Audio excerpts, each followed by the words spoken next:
ஓம் சாந்தி. B.K. சூரஜ்பாய்ஜி, mount Abu.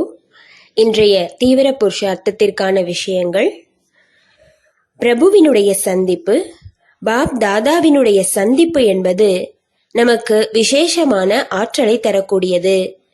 நம் அனைவரையும் வரதானங்களினால் நிறைக்கக்கூடியது. அவருடைய வருகையினை உணர்த்தக்கூடிய நாளாகும். அதிகாலை எழுந்தவுடன் இந்த குஷியில், இந்த நினைவில் நாம் தன்னைத்தான் நிலைத்திருக்கச் செய்ய வேண்டும். பரந்தாமத்திலிருந்து ஞான சூரியன் தந்தையினுடைய கிரணங்கள் என் மீது விழுந்து கொண்டிருக்கின்றது. அவர் எனக்கு மிகவும் அன்பு நிறைந்த திருஷ்டி கொடுத்து கொண்டிருக்கின்றார். என்னிடம் மிகவும் அன்பாக விஷயங்களை பேசிக் கொண்டிருக்கின்றார். இன்றைய பாபாவினுடைய சந்திப்பு பாப் தாதாவினுடைய வருகையை உணர்த்தக்கூடிய நாளாகும். சிலர் பாபா சாக்காரத்தில் இப்பொழுதெல்லாம் வருவதில்லையே என நினைக்கின்றனர். மதுபன், சாந்திவனம் சென்று நாம் என்ன செய்வது என யோசிக்கின்றனர். ஆனால் இன்றைய தினம் பாப் தாதா அவசியம் மதுபன் வருகை தருகின்றார். விசேஷமாக அவரிடமிருந்து நமக்கு எனர்ஜி கிடைக்கின்றது. அங்கு சென்று டிவியில் பார்ப்பதற்கு நாம் வீட்டில் இருந்து கொண்டே பாப்தாதா மிலன் செய்துவிடலாம் என நினைப்பவர்கள் பலகீனமான சங்கல்பம் செய்கின்றனர். அவர்கள் அன்றைய நாள் பாப் தாதாவிடமிருந்து கிடைக்கக்கூடிய விசேஷமான ஆற்றலை பெறாமல் வஞ்சிக்கப்பட்டவர்களாக ஆகிவிடுகின்றனர். நான் பாப் தாதா மிலன் தினமாகிய இன்று மிக நல்ல ஸ்திதியினை உருவாக்கிக் கொள்வேன் என்ற உறுதியான சங்கல்பம் நாம் செய்ய வேண்டும். முடிந்தால் இயன்ற அளவு மௌனத்தினை கடைபிடிப்பது நல்லது. சிறிது தனிமையாக இருத்தல், பாபாவிடம் இனிமையிலும் இனிமையாக பேசிக் கொண்டிருத்தல், பாபாவினுடைய காரியங்களை எப்படி செய்ய வேண்டும் என்பதை கற்றுக்கொள்வதில் மிக நல்ல சூட்சும புத்தியினை வழங்குகின்றது. பாபா வருகை தருவது மட்டும் அவருடைய காரியம் அல்ல. அவர் இப்பொழுதும் மேலிருந்து மீதமிருக்கும் காரியங்களை நிறைவு செய்து கொண்டிருக்கின்றார். எந்த விதத்திலும் எந்த ஒரு சந்தேகம் என்பது நமக்கு இருந்துவிடக்கூடாது. பாப் தாதா சந்திப்பிற்காக வருகை தருபவர்கள் அனைவருக்கும் மதுபனில் நல்வரவு. மேலும் இருப்பிடத்தில் இருந்து கொண்டே பாப்தாதாவினை சந்திப்பு செய்பவர்கள் அங்கேயே பாபாவினை ஆவாகனம் செய்யலாம். நேரடியாக சந்திப்பு செய்ய வந்திருப்பவர்களும் பாப் தாதாவினை ஆவாகனம் செய்து கொண்டே இருக்க வேண்டும். நான் அழைத்தவுடன் பாபா என் எதிரில் வந்துவிட்டார் என்பதையும் உணர வேண்டும். அவர் வருகை தன்பது என்பது அவர் உடலில் வருகின்றார், இவர் உடலில் வருகின்றார் என்பது அல்ல. அவருடைய வருகையை சூட்சும ரூபத்தில் நம்மால் உணர முடியும். அவர் ஃபரிஸ்தா ரூபத்தில் நம் முன்பாக வருகை தருகின்றார். நாம் முழு நாளும் இந்த பயிற்சியினை மிக நன்றாக செய்து கொண்டே இருக்க வேண்டும்.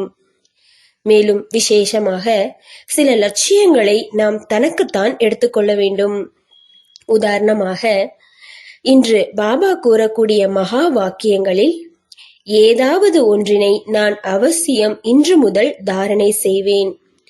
அது தாரணை செய்யக்கூடிய விஷயமாகவோ அல்லது ஏதாவது ஒரு விசேஷ பயிற்சி செய்து கொண்டிருப்பதாகவோ இருக்கலாம்.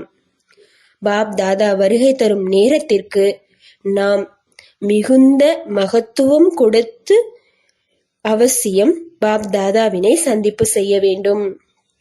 வேறு காரியங்கள் செய்து கொண்டோ, நடந்து கொண்டோ, பேசிக்கொண்டோ நாம் பாப்தாதாவினுடைய சந்திப்பு என்பது செய்யக்கூடாது.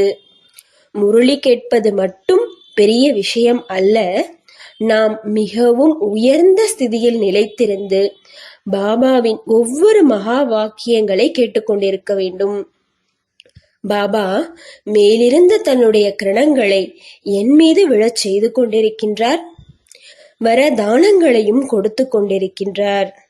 நான் கீழிருந்து அவருடைய மகா வாக்கியங்களை கேட்டுக்கொண்டிருக்கின்றேன். இது போன்ற பயிற்சி செய்வதுடன் நான் ஆத்மா இரு புருவ மத்தி என்ற குடிலில் அமர்ந்து கொண்டு காதுகள் மூலமாக பகவானுடைய மகா வாக்கியத்தினை கேட்டுக்கொண்டிருக்கின்றேன். மிகவும் கவனமாக இதே உணர்வுடன் நாம் முரளி கேட்கும் போது அந்த 1-2 மணி நேரம் முழுவதும் நமக்கு ஆன்மீக ஆற்றல் நிறைந்ததனுடைய அனுபவத்தை ஏற்படுத்தும். மேலும் பல பயிற்சிகளும் செய்யலாம். குறிப்பெடுத்துக் கொள்ளுங்கள்.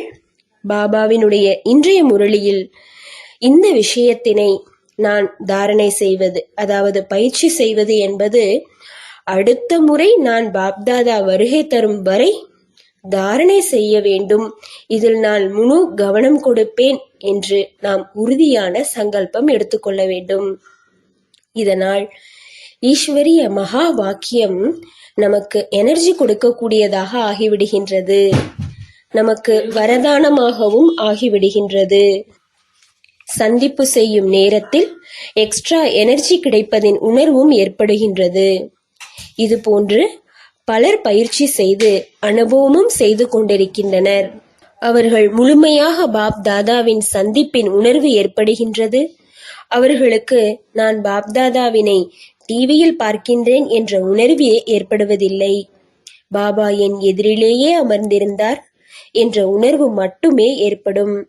இன்றைய நாள் உங்கள் அனைவருக்கும் சுபமானதாக, நன்மை தருவதாக, புதுமையான அனுபவம் ஏற்படுத்துவதாக அமைய வேண்டும் என்பதே அனைவருக்காகவும் எனது சுப விருப்பமாகும். ஓம் சாந்தி.